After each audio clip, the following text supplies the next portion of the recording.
Familia, Dios les bendiga.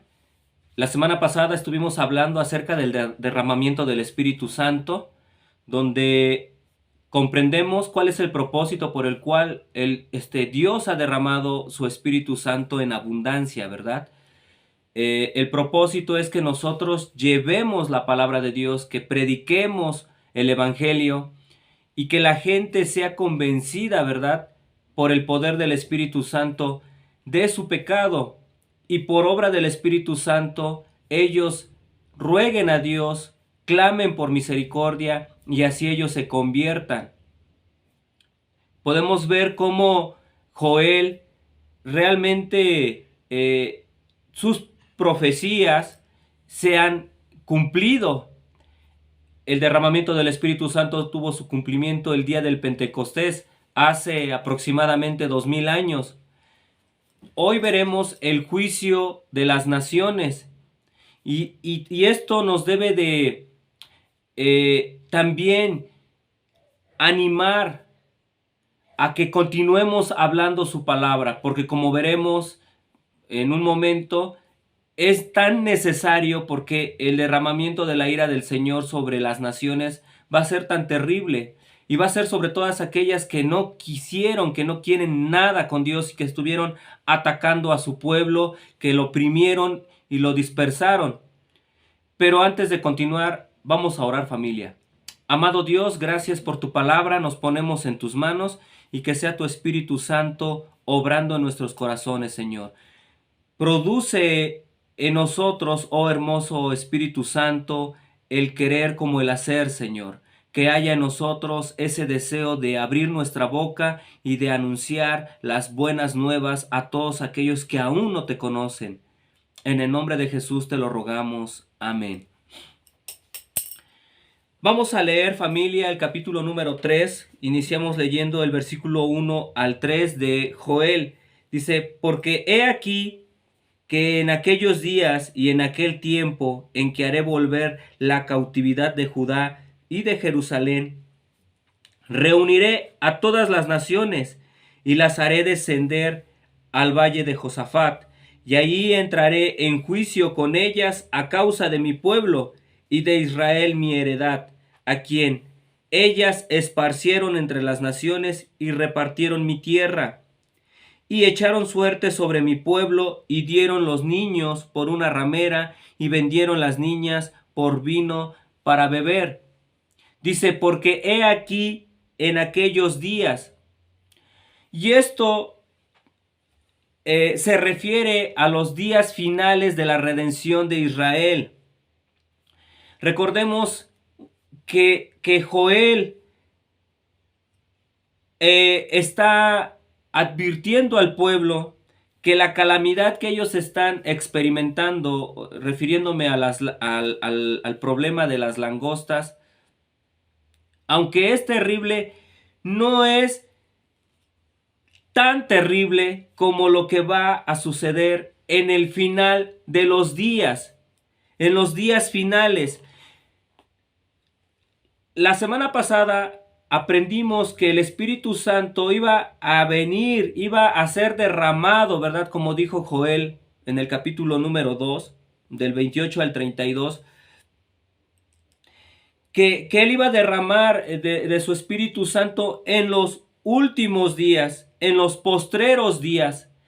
Nosotros estamos viviendo los últimos días que inició a partir de la ascensión de nuestro Señor Jesucristo o del derramamiento del Espíritu Santo hasta que Él venga por segunda vez por su iglesia, es decir, hasta el día del rapto. Después del rapto va a existir un periodo de 7 años que se conoce como la tribulación, pero ese periodo de 7 años está dividido en dos también. A partir del tercer año y medio comienza un periodo de la gran tribulación. Entonces, los días finales es los últimos días de la gran tribulación, cuando Jesucristo va a venir a hacer juicio a las naciones para por fin establecer su reino. Entonces, Ya que hemos visto cómo Dios a través de sus profetas, en este caso a través del profeta Joel, ha declarado, ha advertido sucesos que, imagínense, cuando el profeta Joel escribió esto fue en el año 835 aproximadamente antes de Cristo, y después de esos 800 vino el Espíritu Santo. También vimos cómo históricamente fue destruido una vez más Jerusalén y fueron esparcidos los judíos a causa de la opresión del Imperio Romano, que más adelante vamos a ver esos datos históricos. Eso a nosotros nos debe dejar muy claro que Dios no miente. Y si lo ha dejado escrito es porque así va a suceder. Y ahora nos está avisando, nos está anunciando que va a venir un juicio de las naciones. Tú y yo como cristianos, como hijos de Dios, no tenemos de qué preocuparnos. Es más, debemos estar contentos de que nosotros nos vamos a ir antes. Él nos va a arrebatar para no pasar por este periodo de prueba tan terrible. Pero mientras Dios nos permita estar en este periodo de gracia, es decir, del derramamiento del Espíritu Santo, nosotros no tenemos que estar callados, tenemos que anunciar, porque entre esas personas que van a ser juzgadas, también están nuestros familiares, nuestros amigos, nuestros compañeros de trabajo, de escuela, nuestros vecinos, las personas que probablemente amamos mucho, también como nuestras familias. Nosotros tenemos que anunciar el Evangelio. Este es el propósito de que Dios deje escrito todo esto. Y aquí vemos su muestra de un amor tan grande. Él no nos llega y no va a llegar por sorpresa, en el sentido de que llegue sin haber advertido nada. Al contrario, ha dejado todo esto para que nosotros actuemos. Y sí, no hay fecha, no se sabe cuándo, pero va a suceder. Esto va a suceder en los días finales de la redención de Israel, como dice en Jeremías 30, versículo 3. Porque he aquí, vienen días, dice Jehová, en que haré volver a los cautivos de mi pueblo Israel y Judá. Ha dicho Jehová, y los traeré a la tierra que di a sus padres y la disfrutarán. Esto es cuando, repito, Jesucristo venga a los finales de la gran tribulación, que es cuando Él ya viene para establecer su reino. Pero antes de establecer su reino, Él va a juzgar a las naciones. En otras palabras, las va a destruir. Va a vengar. Porque vemos aquí que dice que reunirá a todas las naciones y y las haré descender al valle de Josafat. Y ahí entraré en juicio con ellas a causa de mi pueblo. Ahora vamos a ver unos datos históricos para que corroboremos cómo verdaderamente se ha cumplido la escritura a lo largo de la historia. Aquí dice en que haré volver, ¿verdad?, la cautividad. Es decir, que va a revertirla. Y probablemente para el pueblo de Israel o judío, creyeron que cuando ellos fueron liberados de la cautividad de Babilonia, pudieron haber pensado que se había cumplido esta profecía de Joel. Recordemos que Joel fue escrito aproximadamente en el año 800 antes de Cristo, 830, 835. Más adelante, Israel, vencido por Asiria en el año 722 a.C., y su pueblo fue llevado al exilio y al olvido. Ya no se supieron más de esas 10 tribus. Unos comentan que los que verdaderamente eran piadosos y amaban a Dios, ellos se adhirieron al pueblo judío, a la nación de Judá, al reino del sur. Pero realmente fueron dispersados por las naciones, el reino de Israel. Ahora, Judá es exiliado casi en su mayoría por Babilonia en el año 856 a.C., además de que es destruido Jerusalén y el templo. Entonces ellos ya sabían que como no se habían arrepentido, como se apartaron de Dios, Si ellos hubieran hecho caso a la advertencia de Dios de que verdaderamente rasgaran sus corazones y que hubiera un arrepentimiento sincero, ellos no tendrían que haber experimentado esto. Pero Dios permitió y usó a la nación de Babilonia para traer un castigo al reino de Judá y fueron exiliados. Pero 70 años más adelante, después del exilio de Babilonia, los judíos son liberados por Ciro el Grande, rey de Persia. Era el monarca bajo el cual la cautividad de Babilonia acabó. Entonces ellos pudieron haber pensado que se había cumplido la profecía de que ellos iban a ser liberados, de que Dios iba a hacer volver la cautividad de Judá y de Jerusalén. Pero no, todavía transcurrieron muchos años, todavía ellos siguieron siendo objeto de oprobio, de injusticia, de burlas. Y esto no porque meramente fueran muy buenas personas, sino en realidad ellos provocaron todo esto ya que ellos no amaban a Dios. Tal vez siempre Dios ha tenido un remanente, ha habido pocas personas que aman a Dios aún dentro del pueblo judío. No todos, pero en su gran mayoría han rechazado a Dios, le han dado la espalda, han preferido la religión antes que un amor genuino por Dios. Obviamente después de los persas o medos persas también se levantó otro imperio que fueron los griegos y luego los romanos, y así siguieron ellos siendo objeto de oprobio y de burlas, de ser objetos de destrucción, donde las naciones hicieron lo que quisieron prácticamente con Israel. Ahora, hablando de los romanos, vemos cómo el ejército romano dirigido por el futuro emperador Tito sitió y conquistó la ciudad de Jerusalén. El asedio tuvo éxito y el templo de Jerusalén fue destruido en el año 70 después de Cristo. Ese templo, que ya había sido reconstruido por Herodes, el segundo templo, fue una vez más destruido. Y esto también ya había sido advertido o profetizado por nuestro mismo Señor Jesucristo, cuando dijo: de cierto les digo que no quedará piedra sobre piedra. Cuando los discípulos de Jesús, hablando de sus apóstoles, se maravillaban de la arquitectura y de la maravilla que representaba el templo, y Jesús les dice: de cierto les digo que no quedará piedra sobre piedra, todo va a ser destruido. Y se cumplió. ¿Y por qué fue destruido? Porque los judíos rechazaron a su Mesías, a Jesucristo, a nuestro Señor. Dice la palabra de Dios que Él vino a los suyos, mas los suyos le rechazaron.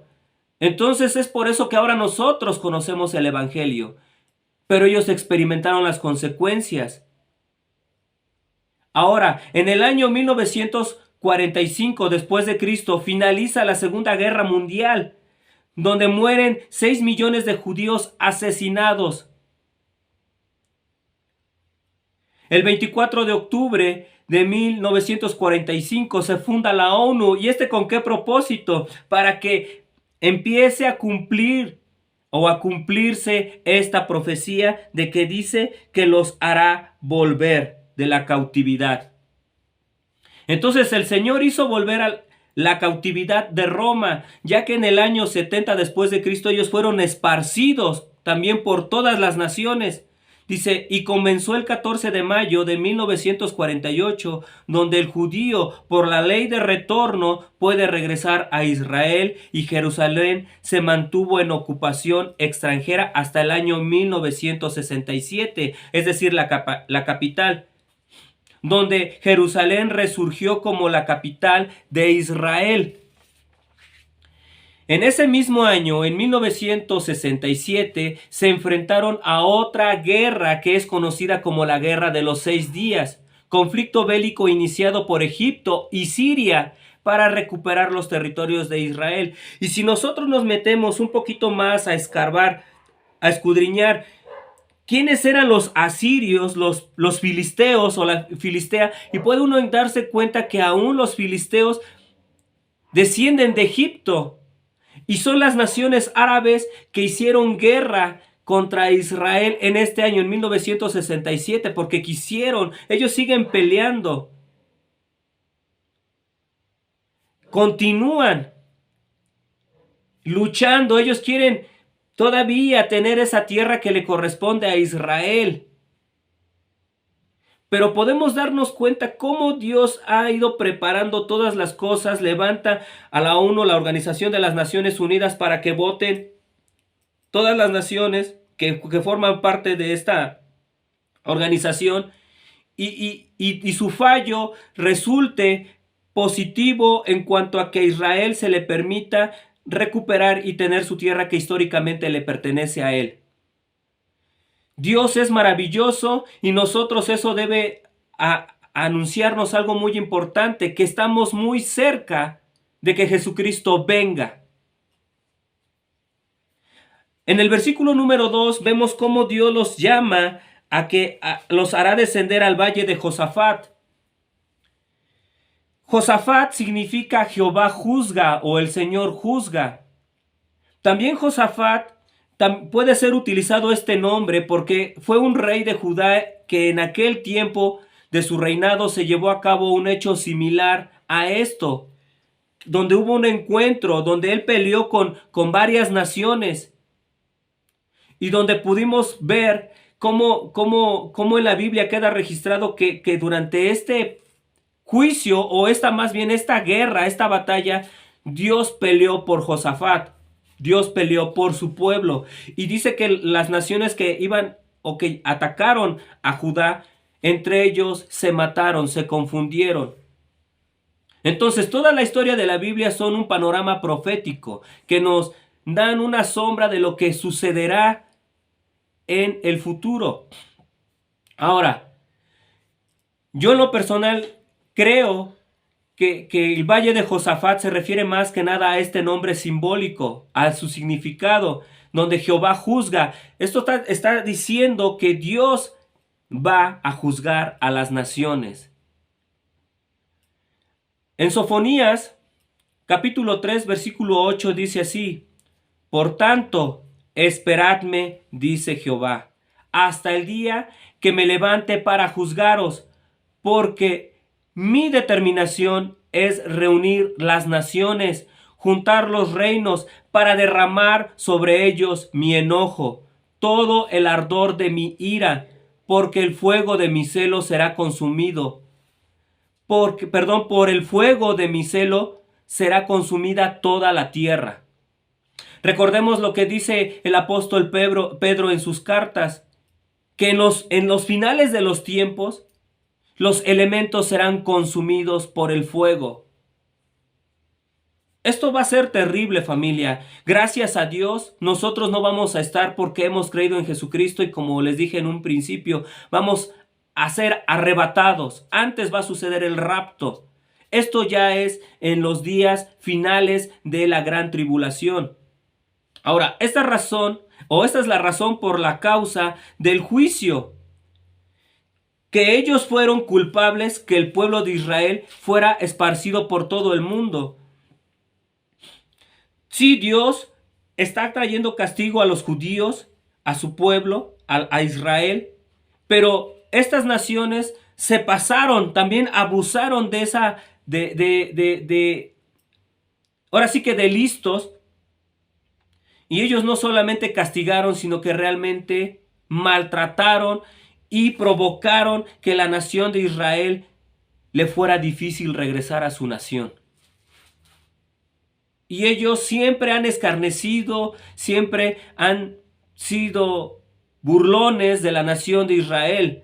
Y esto, aplicándolo a nuestra vida, a la iglesia, familia, nosotros nos tenemos que dar cuenta cuánto Dios nos ama. Obviamente esta profecía está dada o dedicada a la nación de Israel, pero nosotros podemos aprender de esto.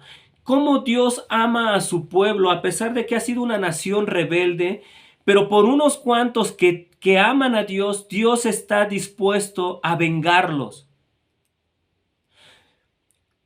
A nosotros Dios nos ama mucho también, familia. Nosotros somos sus hijos. Hemos sido adoptados por medio de que nosotros hemos depositado nuestra fe en el sacrificio de Jesucristo.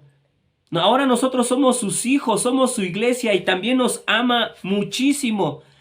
No sé si recuerdas cuando Pablo perseguía a la iglesia en el cual él iba, ya había obtenido cartas para poder entrar a Damasco y poder aprender y arrestar y arrastrar y hasta matar a los cristianos. Jesucristo tiene un encuentro con Pablo y le dice: Saulo, Saulo, ¿por qué me persigues? Aquí podemos ver cómo Dios toma tan personal el hecho de que cuando tú persigues a su pueblo, estás persiguiendo a Dios mismo. Cuando tú te burlas de algún cristiano, te estás burlando de Dios. Cuando tú hieres, cuando tú te pasas de listo con un hijo de Dios, te estás metiendo con Dios mismo. Esto le está sucediendo o sucedió con Israel. Cuando las naciones se metieron con Israel, no solamente fue con la nación, realmente se metieron con Dios mismo. Por eso es que dice: por causa de mi pueblo, de mi pueblo y de Israel, mi heredad, a quien ellos esparcieron entre las naciones y repartieron mi tierra.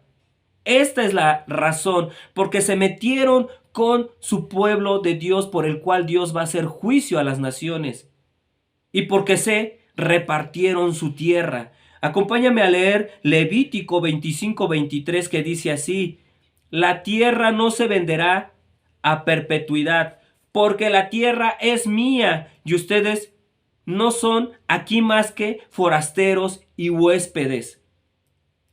Y si Dios había determinado que esa tierra que a él le pertenece era destinada para su pueblo, y las demás naciones empezaron a repartírsela entre los árabes, los de Inglaterra y otras naciones, obviamente a Dios eso le aira, le provoca un celo. Y esto fue literal, familia. Después de la destrucción del segundo templo en el año 70 después de Cristo, después de haber matado a más de 1,5 millones de judíos, se llevaron cautivos a una gran cantidad. Ellos dispersaron a su pueblo, y como dice en el versículo número 3, y echaron suerte sobre mi pueblo, y dieron los niños por una ramera, y vendieron las niñas por vino para beber. Cambiaban a las niñas o a los niños judíos como esclavos a las prostitutas a cambio de sus servicios, y cambiaban a las niñas por botas de vino. Esto se llevó a cabo cuando Roma destruye a el pueblo de Judá en el año 70 después de Cristo y destruye el templo de Jerusalén. Dios está enojado porque se metieron con su pueblo, en otras palabras, se metieron con él. Por eso es que en el versículo 4 al 8 dice así: y también, ¿qué tengo yo con vosotras, Tiro y Sidón y todo el territorio de Filistea? ¿Queréis vengaros de mí? Y si de mí os vengáis, bien pronto haré yo recaer la paga sobre vuestra cabeza, porque habéis llevado mi plata y mi oro y mis cosas preciosas y hermosas. Metisteis en vuestros templos y vendisteis los hijos de Judá y los hijos de Jerusalén y los hijos de los griegos, a los hijos de los griegos, para alejarlos de su tierra. He aquí yo los levantaré del lugar donde los vendisteis, y volveré vuestra paga sobre vuestra cabeza, y venderé vuestros hijos y vuestras hijas a los hijos de Judá, y ellos los venderán a los sabeos, nación lejana, porque Jehová ha hablado. Y les dice: ¿qué tengo yo contra vosotros? En otras palabras, es: ¿qué tiene Israel contra vosotros que ustedes lo oprimen tanto? Pero como es su pueblo, es Dios el que da la cara y dice: ¿qué tengo yo contra vosotros? Yo, es decir, mi pueblo. El mundo le ha dado la espalda a Dios cuando Él ha sido bueno con el mundo, familia. Y nosotros sabemos que Dios ha amado tanto al mundo que dio a su único Hijo Jesucristo para que todos se salven por medio de Él. Pero el mundo demuestra su odio hacia Dios a través de maltratar a su pueblo, a los judíos. Vemos que en el versículo 5 dice que se llevaron su plata y su oro y sus tesoros preciosos.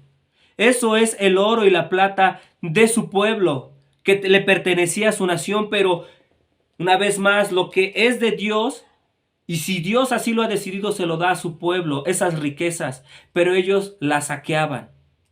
Los filisteos y los árabes se habían llevado todos los tesoros de la casa del rey Joram, y esto lo vemos en 2 de Crónicas 21 del 16 al 17. Dice así: entonces Jehová despertó contra Joram la ira de los filisteos y de los árabes que estaban junto a los etíopes, y subieron contra Judá e invadieron la tierra y tomaron todos los bienes que hallaron en la casa del rey, y a sus hijos y a sus mujeres, y no les quedó más hijos, sino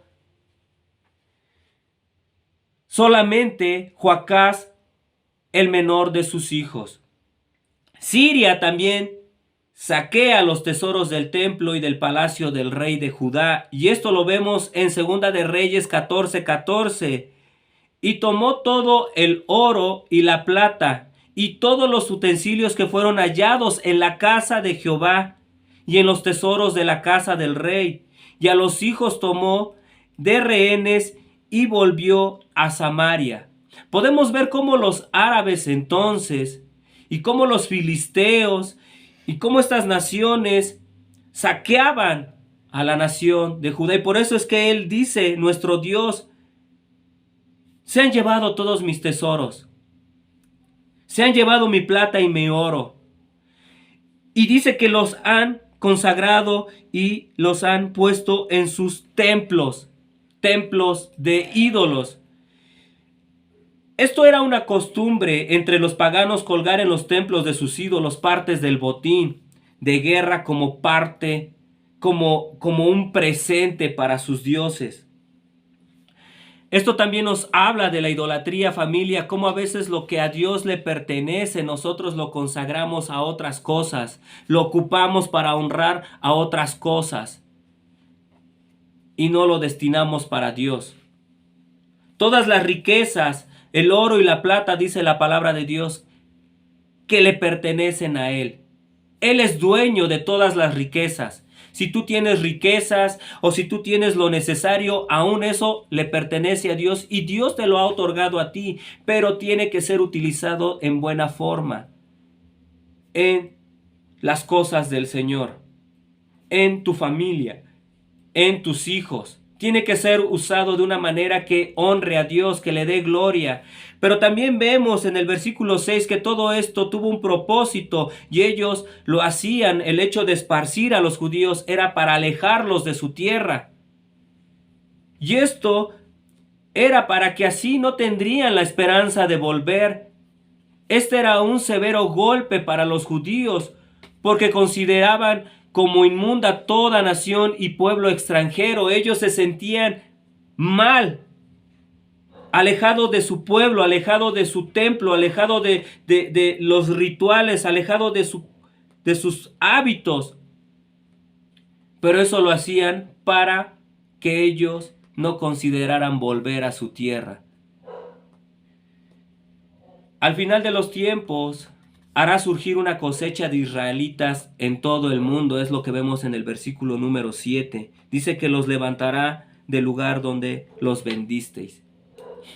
La palabra de Dios dice que entonces los traerá de los 4 puntos, de los 4 extremos del mundo. Esto poco a poco se está dando a cabo, familia, desde el año 1948 que se fundó o inició ya Israel como un estado, se ha ido llevando a cabo. No está completa, la profecía no se ha cumplido, pero se está dando. Entonces, en los últimos días, en los días finales de la gran tribulación, esto va a tener su conclusión. Dios los va a traer a todos Para Dios no hay nada imposible. ¿Cómo lo logrará? No sabemos, pero los traerá de todo el mundo. Y vemos en el versículo 8 y el propósito o la enseñanza de este versículo es que lo que siembras cosechas. Dios es justo y va a traer su castigo. Va a traer juicio. Dios les va a dar lo que ellos han hecho. Por eso es que dice que ahora sus hijos serán vendidos como esclavos. En otras palabras es, lo que tú haces, eso mismo recibirás.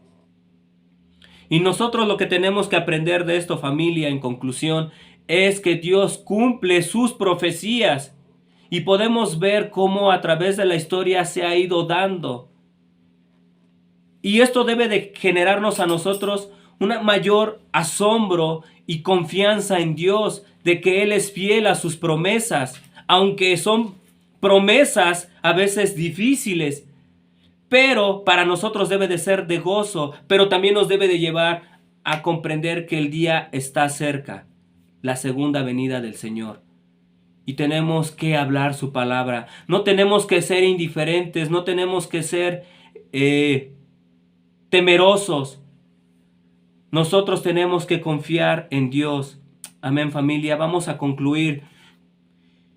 Cumple tu propósito, familia. ¿Y cuál es el propósito? Predica el evangelio y no tengas temor.